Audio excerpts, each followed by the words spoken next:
Olá, que a graça e o amor de Deus repouse sobre o coração de cada um que está ouvindo esse vídeo. E eu resolvi fazer esse vídeo porque um dia eu estava conversando com um amigo meu, Fábio, e compartilhando algumas coisas da palavra de Deus. E aí eu fui contar um pouco da minha história, como eu havia me convertido. E aí eu contei e aí ele falou, poxa, por que você não grava isso para abençoar a vida de outras pessoas, tal? Costumo contar meu testemunho para os amigos, mas por que você não grava isso para abençoar a vida das pessoas? E por conta disso eu vou contar um pouco da minha história. Todos nós temos uma história, né? E cada um tem a sua história, e a sua história é particular e ímpar, e Deus trabalha de acordo com cada situação, cada vida. E isso é muito bonito a gente ver que cada um tem a sua história e o poder e como Deus age e trabalha em cada um de nós. Sou filho caçula de uma família de 5 irmãos, onde somos 4 homens e uma mulher. Tenho meu pai e a minha mãe, e desde sempre, desde que a gente se entende por gente lá em casa, a minha mãe era envolvida com o espiritismo e foi mãe de santo durante praticamente a vida inteira. E nós nascemos nesse meio espírita e crescemos nesse meio. Eu tenho lembranças na minha infância e todas as minhas lembranças da infância foi envolvida de alguma forma com o espiritismo.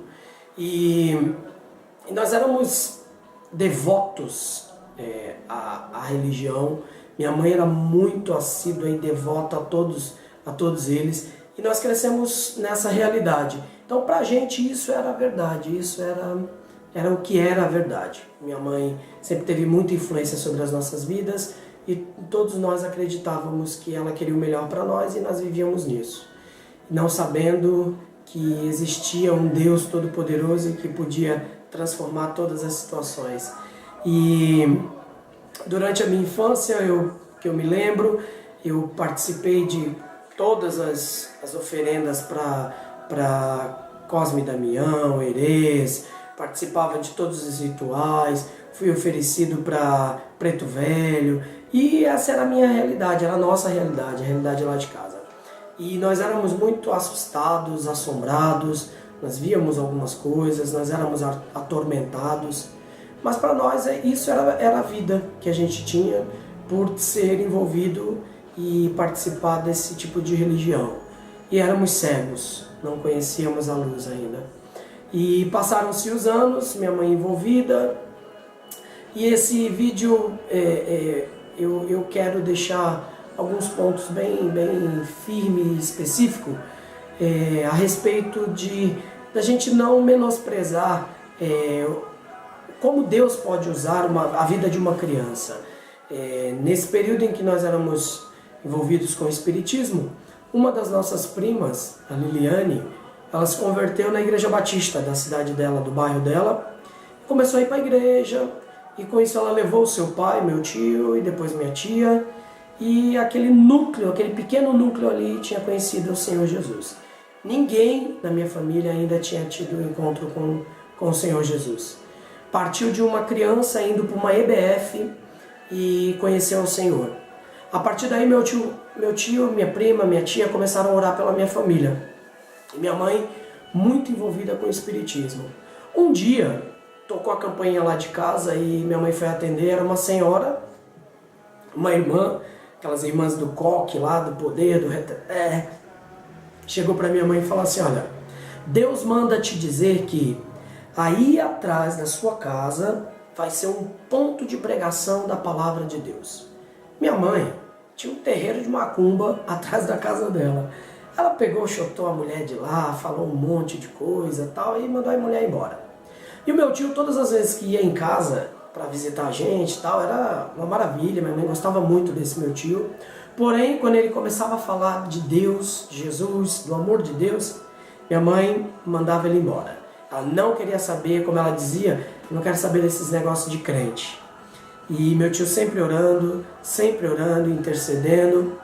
E com o passar do tempo, minha mãe foi fazer um exame de rotina ginecológico e viu que tinha uma feridinha no útero e os médicos falaram, ó, precisa cauterizar isso aí e tal, para não dar nada pior. E aí minha mãe voltou tal e os ditos, as ditas entidades disseram para ela que não era para mexer com isso porque eles iam curar. Até porque minha mãe também trabalhava com mesa branca e cura espiritual, várias vezes ela fez curas espirituais e tal, então eles falaram para ela não mexer porque eles iam curar. Minha mãe, confiando, deixou. Passou um tempo, ela voltou, tinha uma ferida maior, precisava retirar o útero, retirar os órgãos para não ter problema maior. E mais uma vez eles não deixaram, não permitiram com que minha mãe fizesse a cirurgia. E aí, por conta disso, minha mãe foi acometida de um tumor de colo de útero, um câncer de colo do útero. E aí, quando ela soube do diagnóstico, ela ficou muito abalada, muito triste. Depois ela confessou que pensou em até tirar sua vida. E aí, voltando para casa, com 5 filhos, sem saber o que fazer, a partir daí os ditos santos, né, as entidades que hoje nós sabemos que são demônios que atuam, sumiram, simplesmente não incorporaram mais na minha mãe. E todos os ditos filhos de santos também abandonaram, não foram mais em casa, não iam mais lá para... Até porque todos estavam por conta das entidades, e não tendo mais entidade, não tem o porquê. E abandonaram. Mas a gente sabe que isso foi plano de Deus, foi trabalhar de Deus. Porque o Senhor, Ele diz que Ele é o socorro bem presente na hora da angústia. E a nossa família estava angustiada. E nós podemos provar nesse período o socorro do Senhor. Durante algum tempo, Deus foi trabalhando através das orações. E um dia, minha mãe dormindo, o Espírito Santo de Deus visitou a minha mãe. E ela ouviu a voz de Deus falando: quebra tudo e joga fora que você levanta. Quebra tudo e joga fora que você levanta. Minha mãe meio sem entender. Depois Deus deu discernimento para ela. Falou: não, eu vou quebrar tudo que tem nesse centro, vou jogar fora e eu vou levantar. Chamou meu irmão mais velho, que era o Gam, meu pai, e ordenou que eles quebrassem tudo, todas as estátuas, e jogassem fora. E para quem não é envolvido com isso, toda vez que algum objeto, alguma estátua de um terreiro quebra ou danifica, tem todo um ritual para ser dispensado essa estátua, esse material. Porém, minha mãe não quis saber mais de ritual nenhum, não quis saber mais de nada. Mandou quebrar, botar num saco de lixo, porque era um lixo, e jogar fora. E meu irmão, meu pai fizeram isso, e minha mãe começou a melhorar. Ela começou a dar uma melhora no quadro dela. Com isso, meu tio foi visitar a gente e convidou a minha mãe, chegou lá em casa e tal, convidou a minha mãe para assistir um filme. Todos devem conhecer, é um filme bem antigo, O Inferno em Chamas. E a minha mãe foi lá em São Vicente para assistir esse filme, foi ela e a minha irmã. E durante o filme, minha mãe relatou que ela se viu dentro daquele filme, porque o filme retratava sobre o inferno. E ela vivia no inferno. Inclusive, existe dentro da Umbanda, existe alguns dias que é feita uma gira chamada Gira Grande. E essa gira é onde descem os Exus e tal. E aí, minha mãe se viu dentro de uma dessas giras no inferno. E naquele dia, sem hesitar, ela aceitou o Senhor Jesus como o Senhor da vida dela. A melhor decisão que ela pôde ter na vida dela, ela tomou naquele dia. Ela e a minha irmã aceitaram o Senhor Jesus naquele dia. O dia certo eu não sei, mas foi novembro de 89, por aí, outubro, novembro de 88.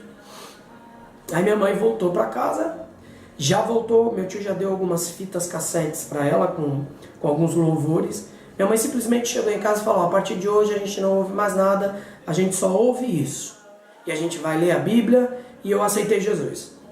Minha mãe saiu de casa, macumbeira, volta crente. A gente achou meio estranho tudo aquilo, mas era nossa mãe e a gente sabia que ela queria o melhor para nós e nós obedecíamos. Com o passar do tempo, Deus foi trabalhando na nossa casa, na nossa família. Nós começamos a frequentar uma igreja chamada Vitória em Cristo, uma igreja pentecostal, e ali nós orávamos horas e horas, buscava a presença de Deus.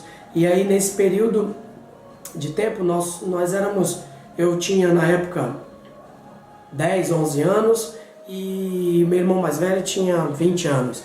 Então era uma faixa etária onde só tinha jovens, adolescentes. Um amigo nosso na frente da nossa casa fazia parte da Igreja Batista. E aí nos convidou para ir num culto na Igreja Batista. E nós fomos lá, tal, e gostamos, nos identificamos, porque era uma igreja onde tinha bastante jovens, e ali ficamos.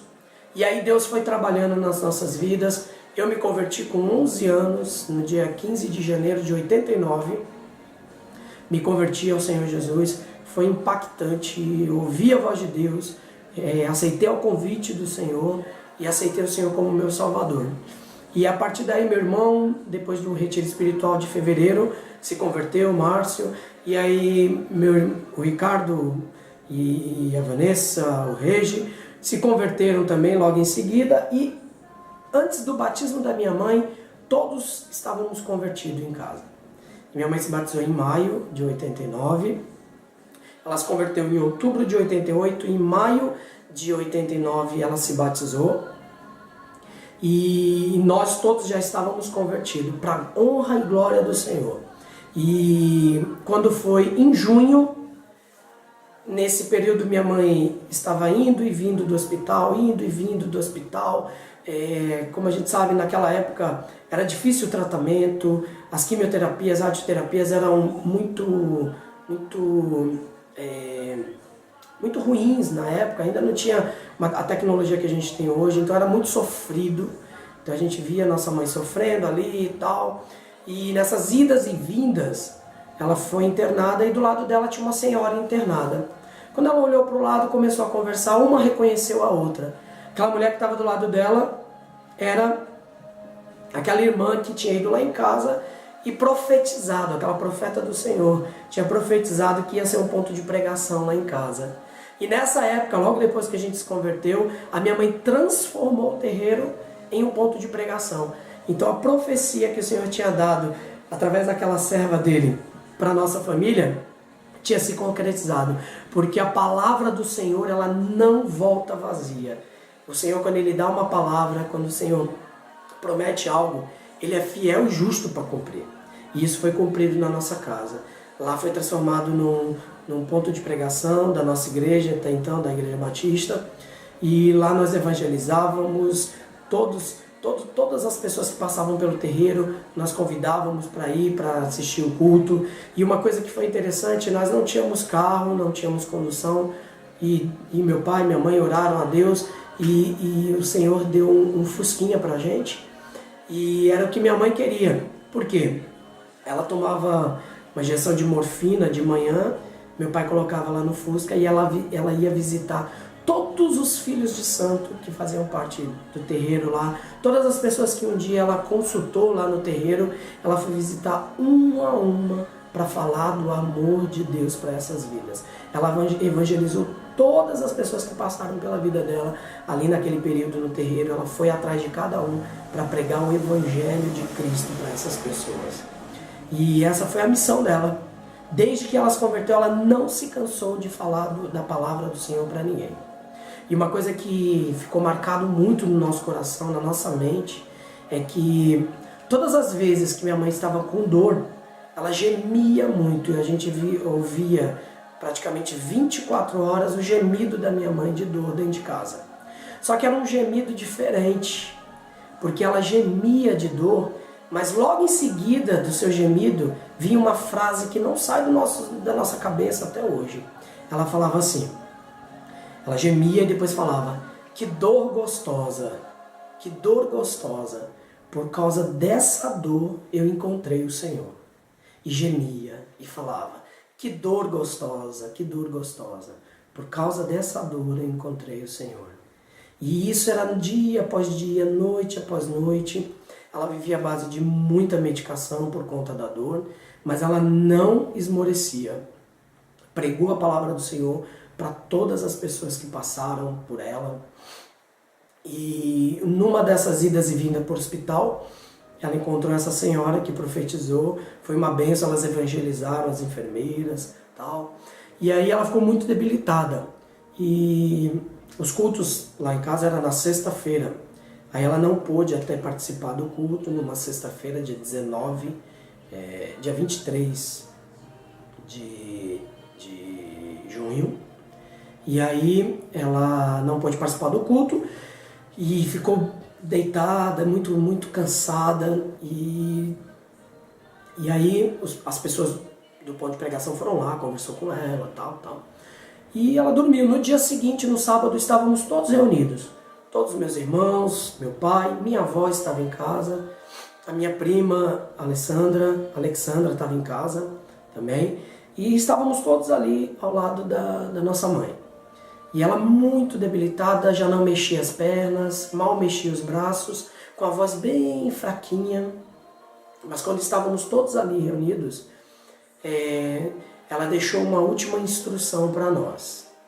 Ela reuniu todo mundo e disse assim: aconteça o que acontecer, nunca se desviem dos caminhos do Senhor. Aconteça o que acontecer, nunca se desviem dos caminhos do Senhor. Depois que ela falou isso, a enfermeira chegou, aí foi atender ela, a gente saiu um pouco do quarto. Quando a gente retornou, o Senhor já tinha recolhido a minha mãe, já tinha recolhido a nossa mãe, e ela estava com Deus. Mas ela tinha cumprido o propósito dela aqui na terra. E mais importante do que isso, nós temos a plena convicção de que nós estaremos com o Senhor eternamente, gozando da eternidade do Senhor.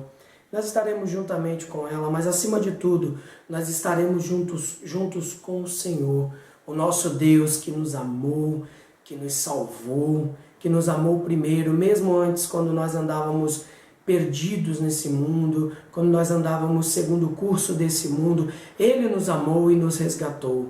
É a esse Deus que nós devemos toda a honra, toda a glória, toda a adoração, e é com Ele que nós viveremos eternamente. E desde então, a nossa família está nos caminhos do Senhor. Nós temos não só a minha casa, mas isso abrangeu a todos os meus familiares, meus primos. Eu tenho primos pastores, inclusive em Fortaleza, pastor Edson, Mauriciene, a Alexandra está lá com ele. Aqui, meu irmão mais velho, Ricardo, junto com sua esposa, pastoreiam uma igreja. A minha irmã Rose, com seu esposo, pastoreiam outra igreja. Eu e a minha esposa, nós somos missionários numa igreja. O meu irmão Reginaldo, a Vanessa, são líderes na igreja. O Márcio, a sua esposa, a sua família, também lá em São José do Rio Preto, são líderes no Senhor. E a nossa casa, todos os nossos sobrinhos servindo a Deus. Isso é maravilhoso. O Senhor honrou a sua palavra na nossa família. E nós queremos que nós tomamos posse daquela palavra que diz que eu e a minha casa nós serviremos ao Senhor.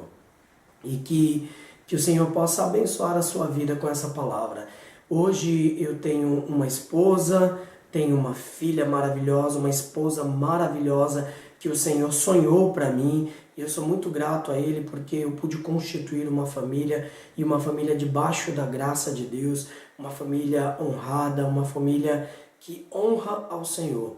E eu sou muito grato a Deus por isso tudo e amo todos os meus familiares. E que o Senhor possa, com essa palavra, invadir a sua casa, invadir a sua vida, que possa impactar a sua vida, que essa palavra sirva como uma palavra de ânimo, porque por mais que seja difícil, por mais que a sua vida tenha sido conturbada, mas existe um Deus que pode todas as coisas. Existe um Deus que é capaz de transformar todas as coisas. E nós somos a prova viva disso, que de onde não existia nenhuma esperança, o Senhor fez brotar, fez nascer uma nova esperança.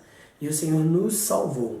E o Senhor pode salvar a você, a sua casa, a sua família, todos os seus filhos. Somente creia. Creia e confie em Deus. Que Deus abençoe a sua vida, Que Deus abençoe a sua casa em nome de Jesus.